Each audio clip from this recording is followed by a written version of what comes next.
আসসালামু আলাইকুম। আমার চ্যানেলে আপনাদের সকলকে স্বাগত। 5 আগস্টের পরবর্তী সময়ে ডক্টর ইউনূস বিভিন্ন জায়গায় যখন ইন্টারভিউ দিয়েছিল, দেশে এবং বিদেশে, তিনি বলেছিল রিসেট বাটনে ক্লিক করেছি। বাংলাদেশকে তিনি রিসেট করতে চেয়েছে এবং রিসেট করেই ফেলেছি। তো রিসেট বাটনে ক্লিক করার পরে বাংলাদেশে কি কি রিসেট হয়েছে এবং নতুন করে বাংলাদেশে তিনি কি কি উপহার দিয়েছেন, আসুন আমরা আজকে আলোচনা করি। তিনি 5 আগস্টের পরবর্তী সময়ে যখন রিসেট বাটনে ক্লিক করলেন, তখন কিছু শিশু উপদেষ্টা তিনি বানালেন। ওকে, ফাইন, তারা গণ অভ্যুত্থানের নেতৃত্ব দিয়েছে। দ্বিতীয়ত তিনি কি করলেন, আওয়ামী লীগের যত কর্মী আছে, নিরীহ অপরাধী, অপরাধ করা নাই, সকলের উপর স্ট্রিম রোলার চালান। ওকে, ফাইন, তারা 16 বছর দমন নিপীড়ন নির্যাতন করেছে। তৃতীয়ত তিনি কি করলেন, তৃতীয়ত আওয়ামী লীগের আমলে যত বড় বড় ব্যবসায়ী ছিল, নেতা, তাদের বড় বড় প্রতিষ্ঠান জ্বালিয়ে পুড়িয়ে ছাই করে দিলেন। ওকে, ফাইন, সেটাও মেনে নিলাম। চতুর্থ, তিনি রিসেট বাটনে ক্লিক করলে কি করলেন, ইনডিমিনিটি দিয়ে দিলেন। পুলিশ হত্যা কোনো মামলা হবে না, তাদের কোনো বিচার করা হবে না, এবং 5 তারিখ থেকে 8 তারিখ যত কিছু হয়েছে সেগুলোর কোনো মামলা হবে না, বিচার হবে না। সেটাও মেনে নিলাম যুক্তিতর্কের খাতিরে। পঞ্চমত তিনি কি করলেন, পঞ্চমত তিনি খুবই মজার একটা কাজ করলেন। এটা হচ্ছে পাকিস্তানের সাথে বন্ধুত্ব করলেন। রিসেট বাটনে ক্লিক করে সে আবার 1971 সালে তিনি চলে গেলেন, যে পাকিস্তান আমাদের 30 লক্ষ মানুষকে হত্যা করেছে, 2 লক্ষ মা বোনের ইজ্জত নিয়েছে, সে পাকিস্তানের সাথে আবার মিলেমিশে একাকার হয়ে গেলেন। এই জিনিসটা সবচেয়ে বেশি পীড়াদায়ক ছিল, এটা মানতে পারলাম না। অনেকেই উদাহরণ দিয়েছিল যে পাকিস্তানও মুসলিম, আমরাও মুসলিম, তারা আমাদের ভাই ভাই।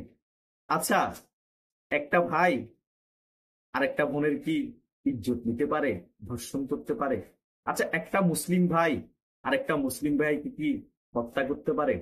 এই পাকিস্তান একটা বোনের ইজ্জত নেয়নি, আমার একটা মুসলিম ভাইয়ের প্রাণ নেয়নি, 30 লক্ষ মুসলিম ভাইয়ের প্রাণ নিয়েছে। আচ্ছা, যুক্তিতর্কের খাতিলে মেনেই নিলাম 30 লক্ষ মানুষকে মারা নাই, অন্তত 10 লক্ষ মানুষকে মেরেছে। তো 2 লক্ষ মা বোনের ইজ্জত নিয়েছে। ওরা যদি সত্যিকারের মুসলিম হতো, যে মেয়েদের মাদের ইজ্জত নিয়েছে 2 লক্ষ, তারাও তো মুসলমান ছিল। তো মুসলিম বোনদের যারা ধর্ষণ করতে পারে, হত্যা করতে পারে, তারা আমার কিসের ভাই, তারা মুসলিম কিসের? তাদেরকে তো আমি মুসলিম ভাই হিসেবে মানতে পারি না। এটাই সবচেয়ে পীড়াদায়ক ছিল। রিসেট বাটন ক্লিক করার পর এটাই ছিল সবচেয়ে কষ্টদায়ক। এই 8 মাস সেটা এখনো ডক্টর সরকার বহন করতেছে। বাংলাদেশে 2025 সালের মধ্যে 30% লোক অতি দরিদ্র হয়ে যাবে রিসেট বাটনে ক্লিক করার ফলে। ডক্টর সরকার ক্ষমতায় আসার পর পরই বিভিন্ন দেশে ভ্রমণ করেছে ডক্টর ইউনূস ঋণ আনার জন্য। যে দেশে গিয়েছে ঋণ তো দেয়নি, বরং অনেক কিছু বন্ধ করে দিয়েছে। ইন্ডিয়া তার যেসব প্রকল্প বাংলাদেশে ছিল সকল প্রকল্প বন্ধ করে দিয়েছে। চাইনা প্রকল্প, বিভিন্ন কাজ চলতেছে, আরো কিছু প্রকল্প আনার চেষ্টা করতেছে, এখনো কি আসবে নাকি আসবে না সেটারও কোনো ঠিক ঠিকানা নেই। এবং রাশিয়া তাদের পরমাণু বিদ্যুৎ কেন্দ্রের কাজ এখন স্থগিত রেখেছে, এখন অনেক টাকা পাই, সে টাকাও কিভাবে দিবে, নাকি পারবে নাকি পারবে না, তারও কোনো ঠিক ঠিকানা নাই। এইদিকে মায়ানমার বাংলাদেশের সীমান্ত সাইট আরাকান আর্মি দখল করার জন্য বসে আছে। অলরেডি 10 কিলোমিটার ঢুকে যেসব কাহিনী করেছে আমি অনেক ভিডিওতেই বলেছি। ওই দিকে পরিস্থিতি অবস্থা সম্পূর্ণই খারাপ। রিসেট বাটনে ক্লিক করে বাংলাদেশ থেকে তাকেই তো রিসেট করে দেওয়ার প্রক্রিয়া চলতেছে। আর শুধু লাভ হচ্ছে কাদের, এই রিসেট বাটনে ক্লিক করার ফলে? এই কথিত সমন্বয়কদের আর কিছু শিশু উপদেষ্টাদের, তাদের পকেট ভরতেছে, তাদের এপিএসটা 1000 কোটি টাকার মালিক হয়ে যাচ্ছে, তাদের 14 গোষ্ঠী তাদের নাম বিক্রি করে 1000 কোটি টাকার মালিক হয়ে যাচ্ছে। আর বাংলাদেশের মানুষ দরিদ্র থেকে অতি দরিদ্র হয়ে যাচ্ছে। কিছুদিন পরে না খেয়ে মরবে বাংলাদেশ, দুর্ভিক্ষর কবলে ফেলবে। পাকিস্তান তো চেয়েছেই সেটা। আমরা তলাবিহীন জুড়িয়ে আছি, আর তোরা আমাদের থেকে স্বাধীন হয়ে তোরা থাকবি মধ্যমায়ের দেশে, তোরও তলাবিহীন জুড়ি হবি। শত্রুকে দূরে থেকে ক্ষতি করা খুবই কঠিন, শত্রুকে ক্ষতি করতে বন্ধু হয়ে। এই পাকিস্তান এখন অস্ত্র দিয়ে বাংলাদেশের ক্ষতি করবে না, বন্ধুর নাম দিয়ে বন্ধু করে তলাবিহীন ঝুড়ি বানাবে। সেটার প্রক্রিয়া অলরেডি শুরু হয়ে গিয়েছে। সৌদি আরব থেকে অনেক কর্মচারী যারা কর্মরত আছে, চাকরি করছে, তাদেরকে দেশে পাঠিয়ে দিচ্ছে ডক্টর ইউনূসের কারিশমায়। ডক্টর ইউনূস কাতারে গিয়েছে, কাতারে বৈঠক বসেছে, বাংলাদেশের পতাকা তার পিছে নেই, কাতারের পতাকা আছে। ইন্ডিয়ার নরেন্দ্র মোদীর সাথে সাইড বেঞ্চে বৈঠকের জন্য পাগল পাগল হয়ে গিয়েছে, এটা বাংলাদেশের ইতিহাসে রেকর্ড।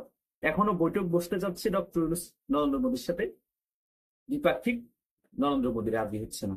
প্রত্যেকটা জায়গায় অবহেলিত, প্রত্যেকটা জায়গায় অপমানিত হচ্ছে। কিছু কিছু দেশে পার্সোনাল প্রধানমন্ত্রীর সাথে ওনার সম্পর্ক আছে বিধে ওইসব জায়গায় কিছু সম্মান পাইলো, প্রত্যেকটা জায়গায় অপদস্থ হচ্ছে। তারপরও তিনি রিসেট বাটনে ক্লিক করে দিয়েছেন, রিসেট বাটনে ক্লিক করে বাংলাদেশটাকে রিসেট করে দিচ্ছেন। যে বাংলাদেশ আমাদের আশা আকাঙ্ক্ষা ছিল সিঙ্গাপুর হবো, সেই বাংলাদেশ এখন উগান্ডার থেকেও খারাপের দিকে চলে যাচ্ছে। তাদের শুধু একটাই কথা, একটাই এজেন্ডা, আওয়ামী লীগ নিষিদ্ধ, আওয়ামী লীগ রাজনীতি করতে পারবে না, আওয়ামী লীগ ফেসিস্ট। কিন্তু তারা যে নব্য ফেসিস্ট হয়ে বসে আছে, বাংলাদেশটাকে ধ্বংস করে দিচ্ছে, বাংলাদেশের আর্মি সেক্টরটাকে ধ্বংস করে দিচ্ছে, প্রশাসন সেক্টরটাকে ধ্বংস করে দিচ্ছে, শিক্ষা সেক্টর ধ্বংস তো অলরেডি করে ফেলেছে, চিকিৎসা সেক্টর ধ্বংস করে দিচ্ছে, তার কোনো খবর আছে? এটাই কি বাংলাদেশের নতুন বন্দোবস্ত? এটাই কি আমাদের স্বাধীন বাংলাদেশের নতুন নমুনা? তারা আবার বাংলাদেশ নামটা পরিবর্তন করে দিতে চেয়েছিল, বাংলাদেশ 2.0।